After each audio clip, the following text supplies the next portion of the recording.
Easter ദിനത്തിൽ സ്നേഹവും സൗഹൃദവും പങ്കുവയ്ക്കാൻ ഈസ്റ്റർ എഗ്ഗുകൾ. വിവിധ വർണ്ണത്തിലും വലിപ്പത്തിലുമുള്ള ഈസ്റ്റർ മുട്ടകൾ ഇന്ന് പരസ്പരം കൈമാറും. ഈ വിഭവം ജീവിതത്തിന് നൽകുന്നത് പ്രത്യാശയുടെ മധുരമാണ്.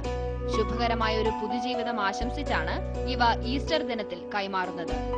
ഉയർപ്പ് ദിനത്തിൽ ഈസ്റ്റർ എഗ്ഗ് കൈമാറുന്ന ചടങ്ങിന് നൂറ്റാണ്ടുകളുടെ പഴക്കമുണ്ട്.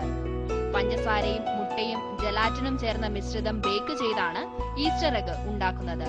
ശേഷം ഇതിനുള്ളിൽ സർപ്രൈസ് ഗിഫ്റ്റ് ഒളിപ്പിക്കും. അതിന്റെ ഉള്ളിൽ സർപ്രൈസ് ആണ്. That is a surprise we are giving for Easter. ഈസ്റ്ററിന്റെ സർപ്രൈസ് എന്നാണ് നമുക്ക് ഏറ്റവും ഇഷ്ടമുള്ള ഒരു വ്യക്തിക്ക് നമ്മൾ ഈ ഈസ്റ്റർ എഗ്സ് കൊടുക്കുകയാണ്, ഗിഫ്റ്റ് ചെയ്യണം. ഗിഫ്റ്റ് ചെയ്യുമ്പോൾ അയാൾക്ക് ഒരു ഭയങ്കര ആങ്ഷ്യസ് ആയിരിക്കണം, ഇതിനകത്ത് എന്തായിരിക്കും.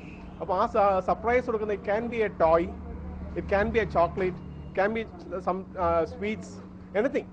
അയാൾ എക്സ്പെക്ട് ചെയ്യാത്ത എന്തെങ്കിലും ഒരു സാധനമായിരിക്കണം. That is a joy of Easter eggs. ഇതിനെക്കുറിച്ചുള്ള ഒരു ഐതിഹ്യം ഇങ്ങനെയാണ്. ക്രിസ്തുവിന്റെ ശരീരത്തിൽ സുഗന്ധദ്രവ്യം പൂശാൻ ക്രിസ്തുവിന്റെ അമ്മയായ മഗ്ദലന മറിയം കല്ലറയിലെത്തി.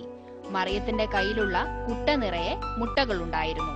ഈ സമയത്ത് മുട്ടകൾക്ക് മഴവില്ലിന്റെ നിറം കൈവന്നു എന്നാണ് വിശ്വാസം. ഈ അത്ഭുതത്തിന്റെ അനുസ്മരണം എന്നോണമാണ് പല വർണ്ണങ്ങളിലുള്ള അലങ്കരിച്ച മുട്ടകൾ ഈസ്റ്ററിന് കൈമാറുന്നത്.